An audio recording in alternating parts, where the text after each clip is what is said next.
मोदी सरने मामले में शुक्रवार को राहुल गांधी और कांग्रेस को बड़ी राहत मिल गई है। सुप्रीम कोर्ट ने इस मामले में फैसला सुनाते हुए राहुल की सजा पर रोक लगा दी है, जिसके साथ ही राहुल गांधी की संसद सदस्यता लौटने के रास्ते भी खुल गए हैं। लेकिन देश की सबसे बड़ी अदालत के इस फैसले के बाद कांग्रेस और राहुल गांधी के भविष्य को लेकर चर्चाएं तेज हैं। आगामी लोकसभा चुनाव में विपक्ष की तरफ से कौन होगा प्रधानमंत्री का उम्मीदवार? क्या है कांग्रेस पार्टी का पीएम पद को लेकर स्टैंड? क्या राहुल गांधी 2024 में फिर से अमेठी से लड़ सकते हैं चुनाव? ऐसे ही कुछ सवाल हैं जो राजनीति के गलियारों में चर्चाओं में घूम रहे हैं। शीर्ष अदालत से राहुल गांधी को राहत तो जरूर मिल गई है। इसी बीच राजनीतिक गलियारों में उनकी दोबारा सक्रियता को लेकर चर्चाएं हैं और इसका केंद्र उत्तर प्रदेश की अमेठी और रायबरेली सीटें हैं।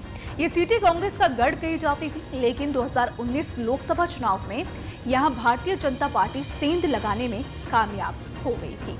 साल 2019 के लोकसभा चुनाव में बीजेपी की स्मृति ईरानी से राहुल गांधी को करारी हार मिली थी, लेकिन इस हार की पटकथा 2019 के चुनाव से 5 साल पहले ही लिखी जाने शुरू हो गई थी। 14 के चुनाव में स्मृति ईरानी चुनाव तो हार गई, लेकिन उन्होंने राहुल को कड़ी टक्कर जरूर दी थी, जिसको भांपते हुए कांग्रेस ने राहुल को 2019 के इलेक्शन में अमेठी के साथ वायनाड से भी अपना उम्मीदवार घोषित कर दिया।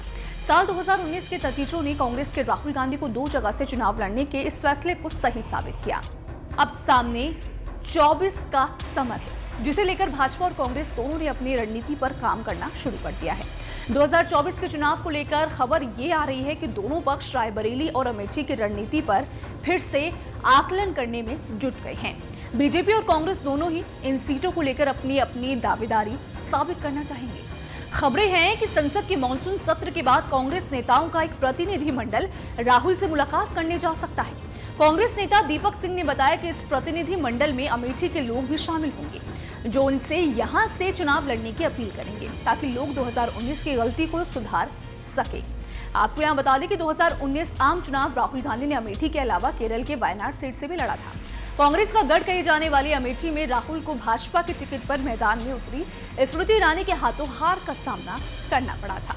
वहीं 2024 से पहले भी वो क्षेत्र में खासी सक्रिय नजर आ रही है। जून से अगस्त के बीच वो क्षेत्र में 50 दिनों से ज्यादा समय तक रही हैं। इसके अलावा 508 रेलवे स्टेशन के पुनर्विकास अभियान की शुरुआत के दौरान भी वो अमेठी में ही रही।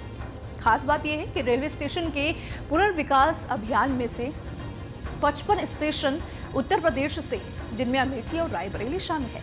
अब ऐसे में अगर राहुल गांधी यहां से चुनाव लड़ते हैं तो उनके लिए यह आसान नहीं रहने वाला, क्योंकि स्मृति ईरानी लगातार इस क्षेत्र के लिए काम कर रही हैं। अब ऐसे में 24 में होने वाले चुनाव में अगर राहुल गांधी यहां से चुनाव लड़ते हैं तो कांग्रेस नतीजों को अपने पक्ष में लाने के लिए काफी मेहनत करनी पड़ेगी। आपको यहां बता दें कि एक भारतीय राजनीति का एक वो भी दौर था जब उत्तर प्रदेश की 2 सीटें कांग्रेस का गढ़ कही जाती थी। 1967 से ही यहां से कांग्रेस की जीतते आई हैं। अगर साल 1970 और 1990 के दशक के कुछ सालों को छोड़ दिया जाए तो अमेठी में 1967 से ही कांग्रेस जीत दर्ज करती आई है। साल 2004 में यहां से राहुल की एंट्री हुई, लेकिन उनकी पारी पर 2019 में मिली हार से विराम लगा। तब स्मृति ईरानी ने कांग्रेस को करीब 35,000 मतों के अंतर से हरा दिया था। हालांकि 2014 में उन्हें भी कांग्रेस के हाथों बड़े अंतर से हार का सामना करना पड़ा था। देखिए, इसको लेकर आप क्या सोचते हैं, आपकी क्या राय है?